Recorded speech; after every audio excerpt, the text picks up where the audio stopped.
How you doing, sister? I'm good. I'm a little fatigued at this point of our day, but I'm good. Good. I'm always fatigued. I've got grandkids that live in my house. Yeah, that'll do it. I tell you, they're great, but they're tiring.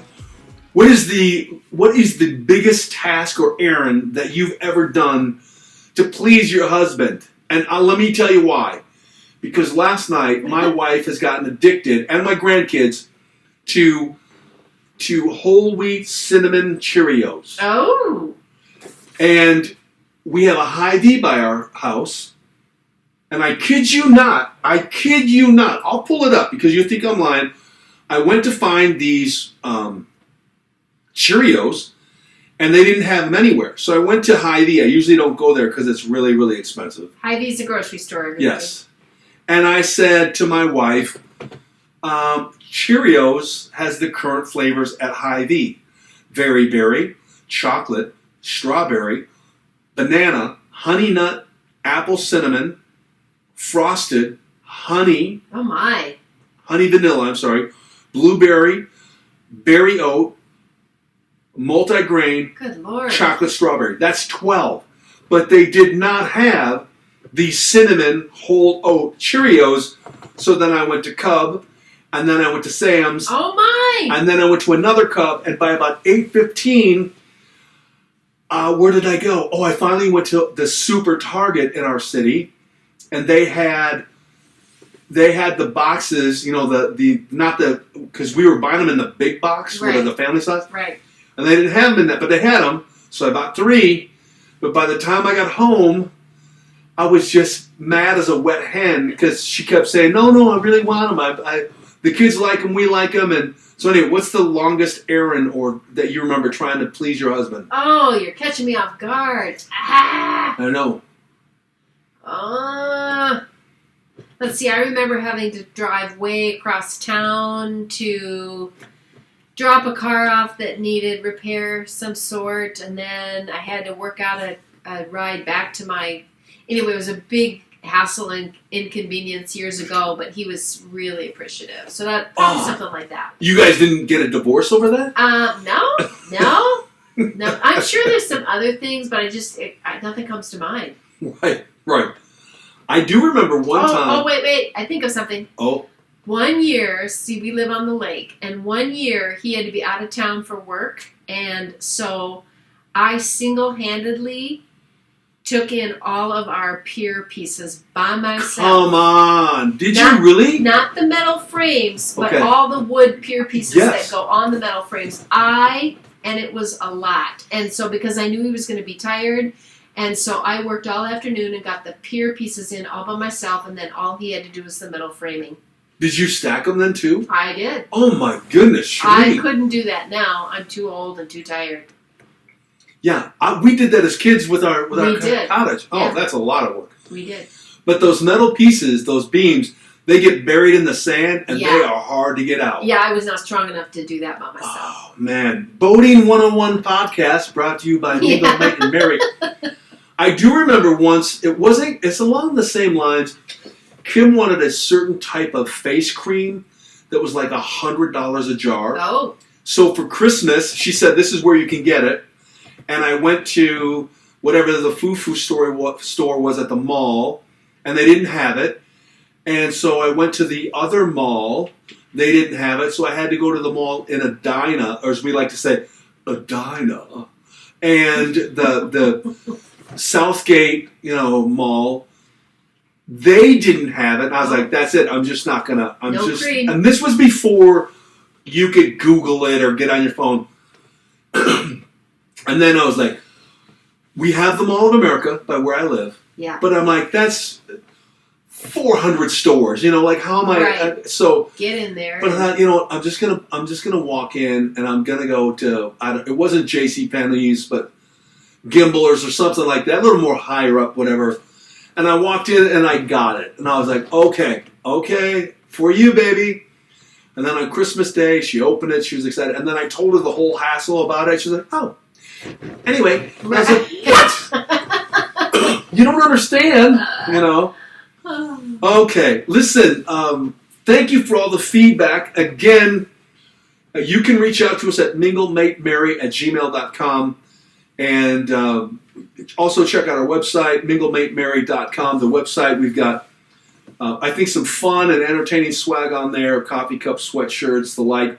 Also some great resources for you and your relationships, your marriage. Make sure you check that out. But love hearing from our listeners. Again, we are answering questions and trying to help in relationships via email, so don't hesitate to email us. We will get back to you. Let's jump into today. Okay. Because with that being said, we are getting contacted by people and they want advice, but they're also asking, do you think we need counseling? So is this a big deal? Is this a big issue? Or do you think we should, can you answer us over email, help us, or should we go in for counseling? Now, I always counsel people once and then no more after that, almost always. Sure.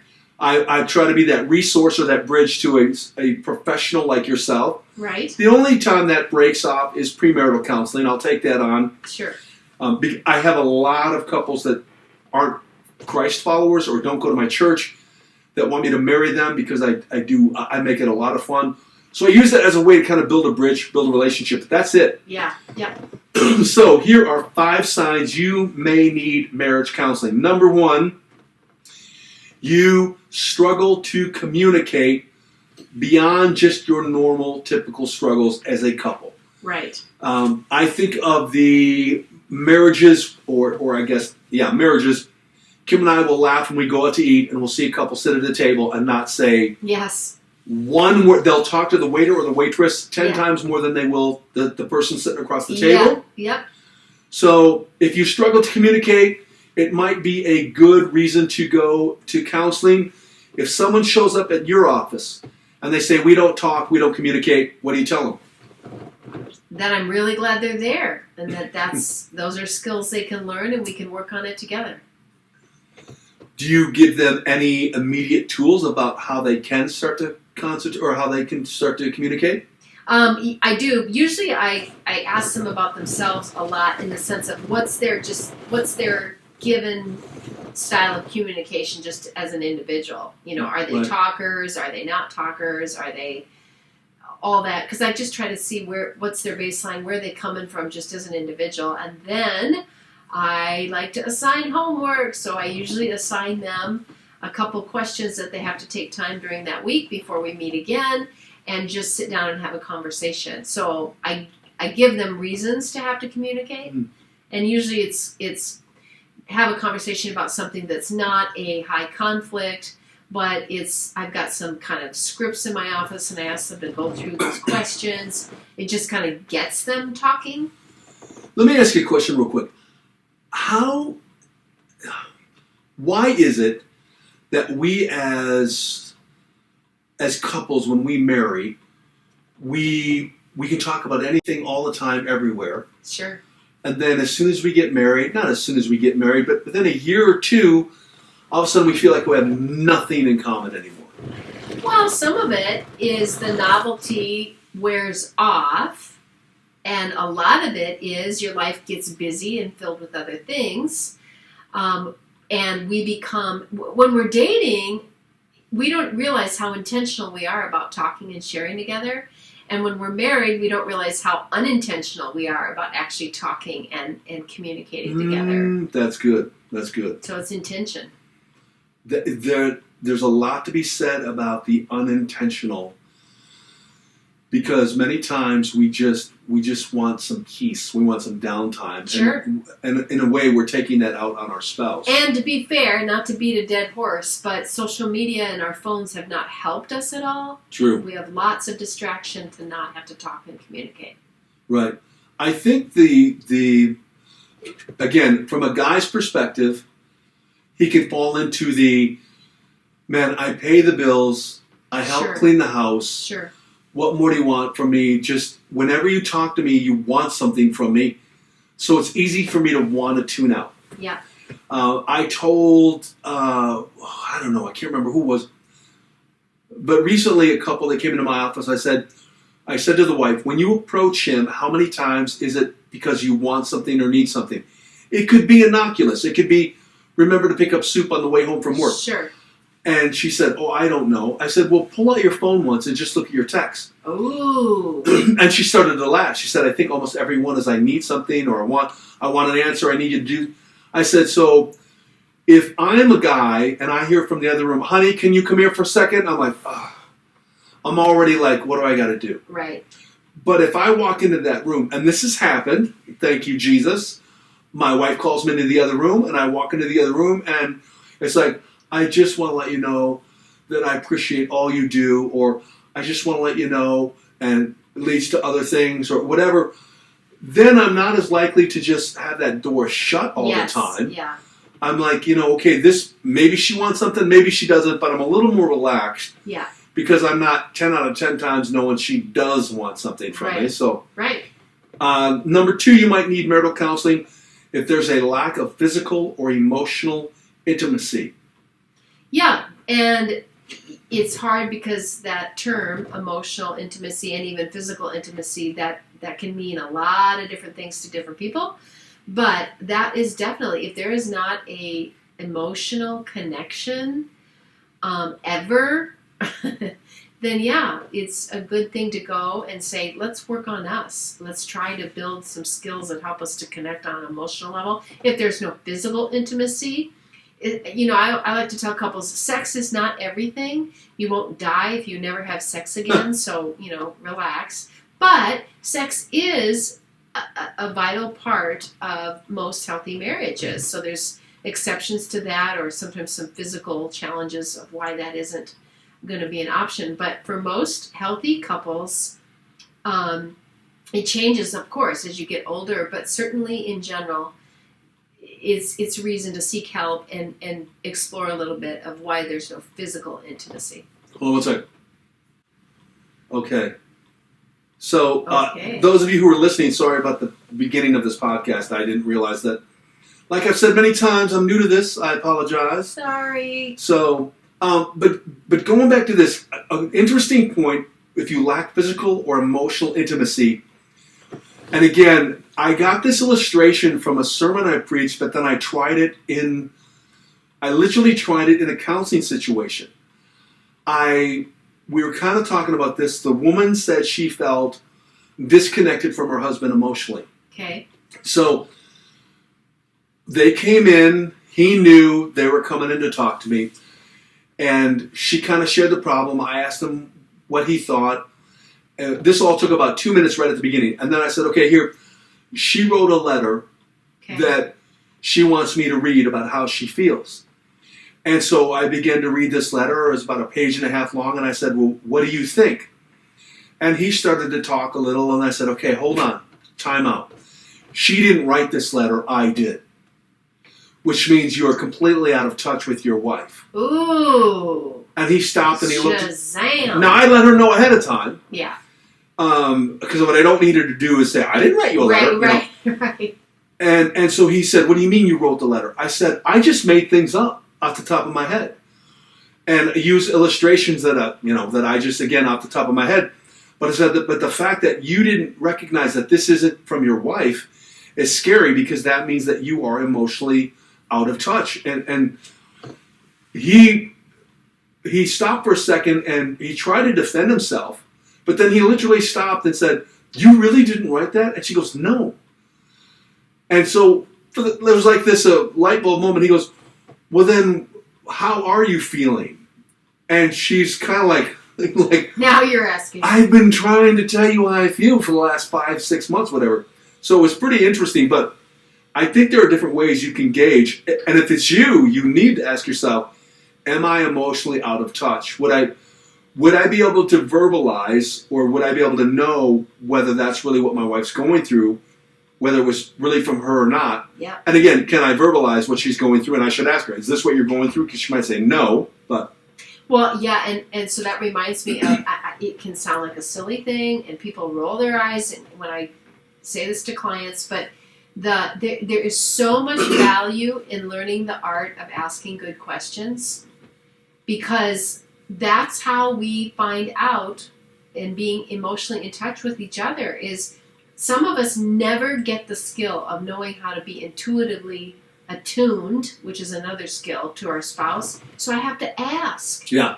And learning how to ask good, genuine, open-ended questions, it's a phenomenal way to connect emotionally. Right.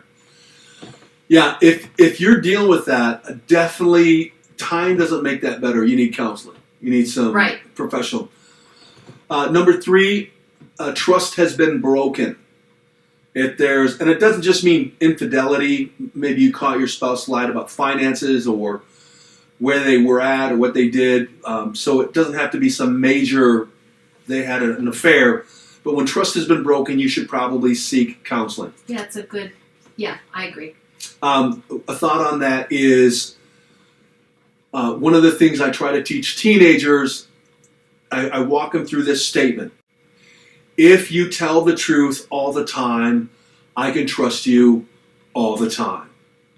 However, if you only tell the truth some of the time, I can only trust you, and I say fill in the blank, and they say some of the time. I say no, then I can never trust you. That's right. If you tell the truth only some of the time, then I never trust you. Yes. And so, again, with your spouse, if you're listening to this, you go, well, it was just the one time, or it's just once in a while. It might be slight. It might be indifferent to you. Right. But the fact that you are untrustworthy a few times here and there means you're untrustworthy everywhere. Yes, because that's how it goes. Sorry, that's kind of the reality. And you don't get to say, well, I would never lie about that, or I would never do that.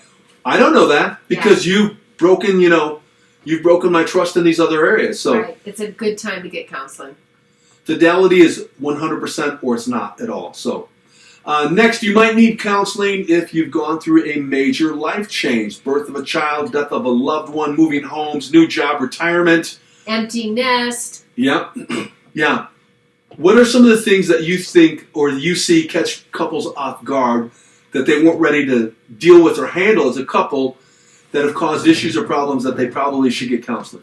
Life stages that are actually happy events, because you think it's a happy event, it's not going to have a negative impact on you. But so having a baby, it's typically a happy event, but it can be such a change in your life stage. It really makes you vulnerable for all kinds of struggles. Or, yay, I get to retire. And then we're unprepared for the impact on our own identity and then the impact on our marriage. So life stage events that we think of as happy, those are really good times to say, let's talk some of this through with a counselor, because any life stage change, you're vulnerable for all kinds of stuff. I'll give you one that I've seen throughout the years. Only a few times have they come in to my office for counseling, and here's why. A couple, they've been married 15, 20 years or more, or, it doesn't matter, time doesn't matter, I guess. And all of a sudden, one of them has this spiritual awakening, this faith. Yes. And they want to go to a different church. They want to change how they structure their life. They want to change their beliefs. They want to get involved in the church. And the other spouse is like, hey, I was happy going once every couple months to the Lutheran church down at the end of the street, and now everything is church, church, church, church, church. And again, I've heard it mostly from people who say, yeah, my parents, had an okay relationship, and then all of a sudden my dad just totally became this fanatical Christian, and my mom's having a hard time. Right. She doesn't want to go to this new church. She doesn't want to get involved. She doesn't want to change her beliefs, whatever. And so at that point, I'll say, well, you should probably get counseling, Yeah, talk through it. I would tell that guy his wife doesn't have to change. Yeah. She can still go to the Lutheran church down on the corner. She can, whatever.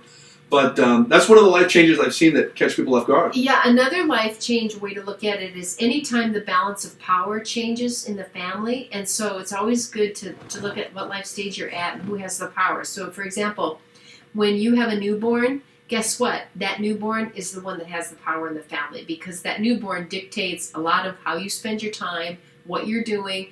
Or if you have a special needs child, that child may always have the power in the family, because it has to. The needs have to be met. Or all of a sudden I went to grad school, and so I kind of had the power in the family because my schedule, my homework, my exams, my getting up and going to class kind of dictated then what Mitch did and our son did. It kind of had to revolve around. And then there's been times when Mitch has had the power. Just briefly, when he had shoulder surgery, he kind of had the power because I had to step up. He was not as able to do things. And so anytime there's a life stage or a change in situation where the power balance is changed, that is a good time to talk through it with a counselor. I would have never seen it like that, but that makes sense. That's why they pay me the big bucks. That's right. That's why I'm just, I don't know. I'm not a professional, as we've pointed out a few times.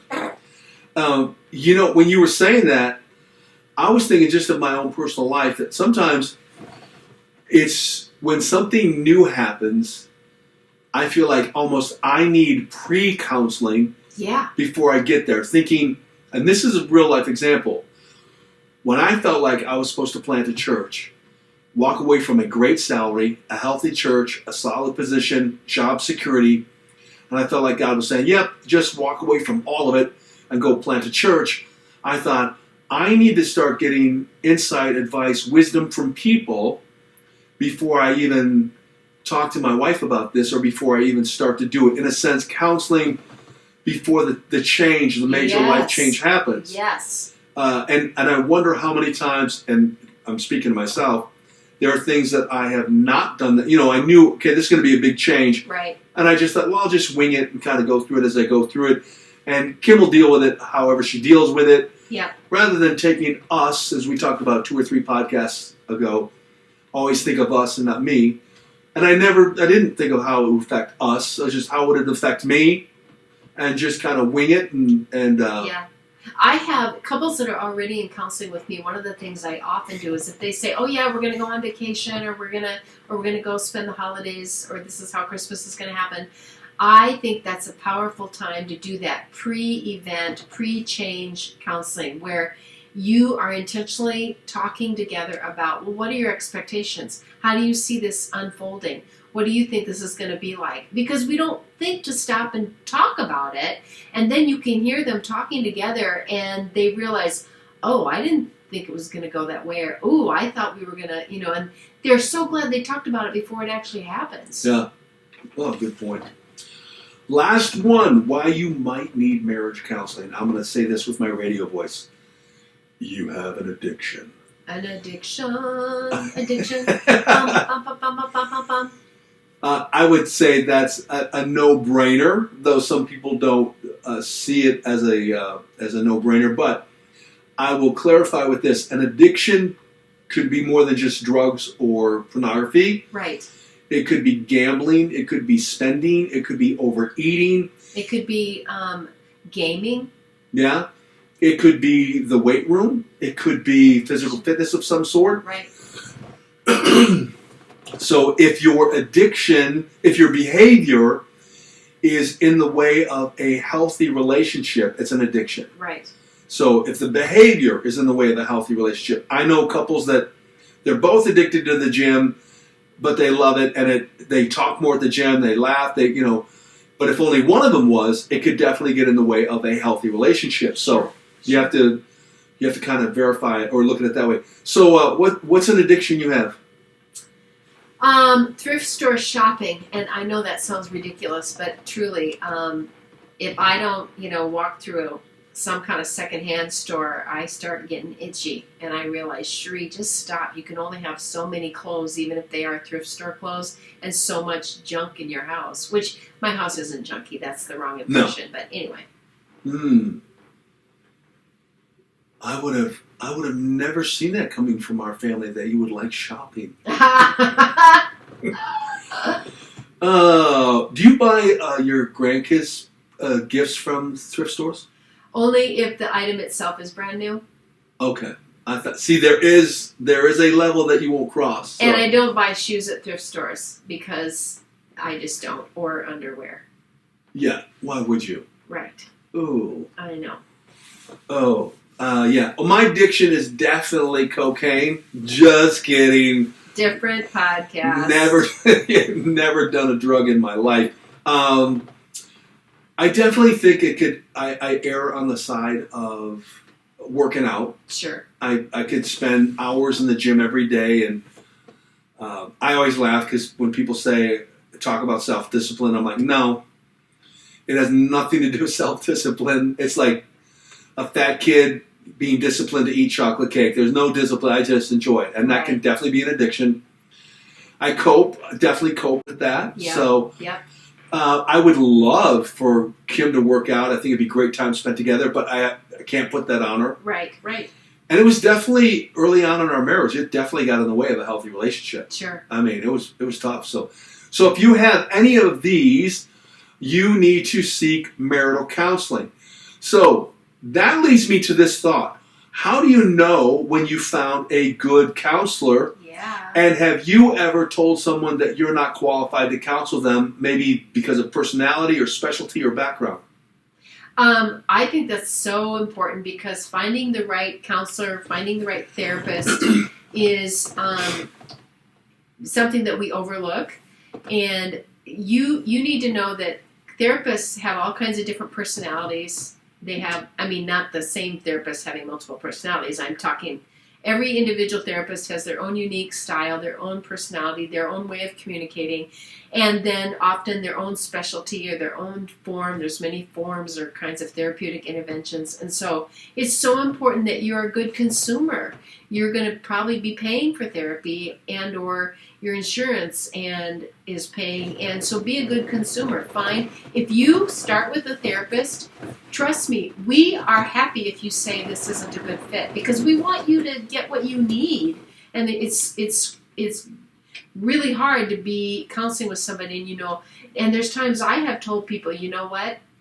I don't think we're making the kind of progress that you deserve.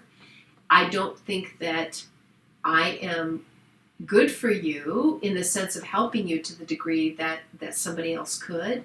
But I often try in the first couple sessions to ask them about them in the sense of what kind of style do they respond best to? Do they like somebody who's real direct? Do they like homework? Do they like more just gentle conversational style? So those are thoughts that come to mind on that. Sometimes you just need to go to Dr. Leo Marvin. I don't remember who that is. Dr. Bob. Oh, yeah. Yeah. Dr. Marvin. That's What About Bob, people. That's yes. a reference to that old movie. One of my favorite movies. Yes. True story.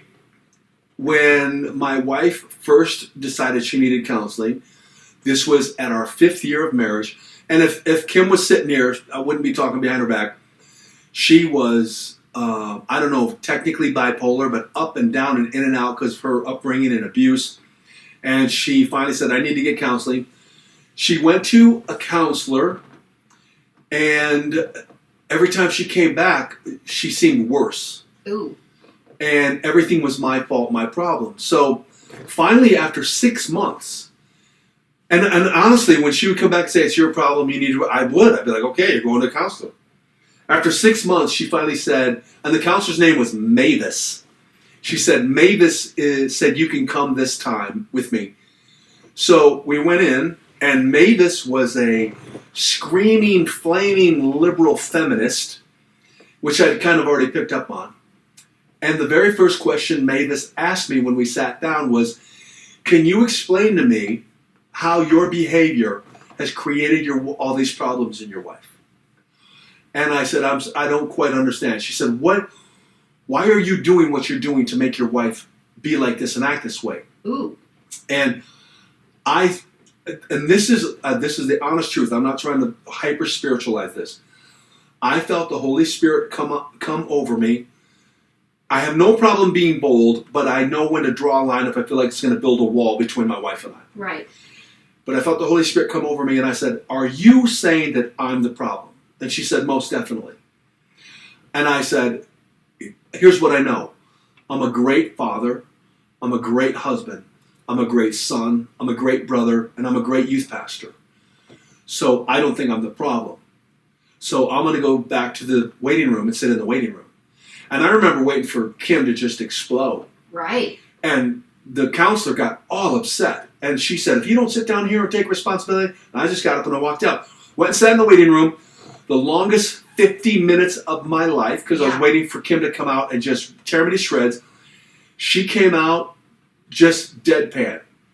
We walk out the door, down in the parking lot, and I'll never forget, we had a white Escort wagon. And we get to the wagon, and she's on the passenger side, and I'm getting in, and she stops and she looks at me and she said, "Don't ever let me see that woman again. Wow. She hates men. And she's only making this worse." I was like, okay. Fast forward, we found another counselor. His name was David. I would take a bullet for that man. He changed Kim's life, changed our marriage. In fact, we're still married today because of it. Long story short, but it's worth it. We might go a little over. She met with David probably, 15, 20 times before she wanted me to come in and meet with him. Uh-huh. And I could immediately tell that this guy was helping her. We went in, we started meeting as a couple, and he said, okay, one thing you got to promise me, if there's ever anything bothering you, you got to bring it up during counseling. Great. So before we went to our next counseling session, I had a dream, and it really bothered me. And so we got in there, we sat down, and he said, so has anything happened this week that is really bothering you? And I was like, I cannot bring this up, but I made a promise. I don't know. I must be twisted. And so I said, well, I had a dream that really bothered me. He said, well, what was it? I said, I was in this dark bedroom, in bed, dark, totally dark, couldn't see anything, and a woman came through the window. She climbed into bed with me. We had sex. I wanted her to stay in bed with me, but then she climbed out the window and left and said, I can't stay. Kim's bawling. You don't love me anymore. You know. And I'm like, I knew I shouldn't have said anything. Right. He gets up and leans over his desk, and he goes, Kim, do you hear what he just said? And she's bawling. She goes, yes, he doesn't love me anymore. She goes, no, do you hear what he just said? What did he just say? He wants to have sex with another woman. He goes, no, Kim. He's saying he only knows you sexually, and he wants to know all of you. He wants to know you emotionally, mentally, spiritually.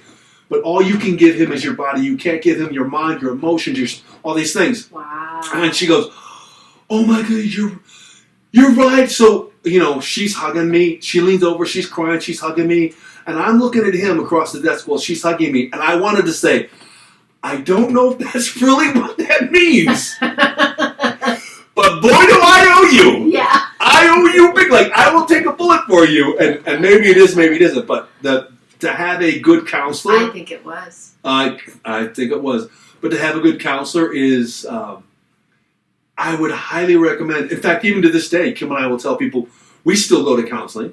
Yeah. Because we still need it. And we're relatively healthy, But I think everybody, no matter how healthy your marriage is, go in once in a while and just talk through issues and hear things from a different perspective. So. Yep. It's just, counselors need counselors. We're both here to tell you we've had times when we both have needed our marriage to be in counseling, and Garth and I both have, with our spouses, done counseling. So. Yeah. Anyway, party thoughts, ideas? Marriage is hard, but it's worth it. Yes. And love is a choice. Don't go by feelings. See you next time. Okay.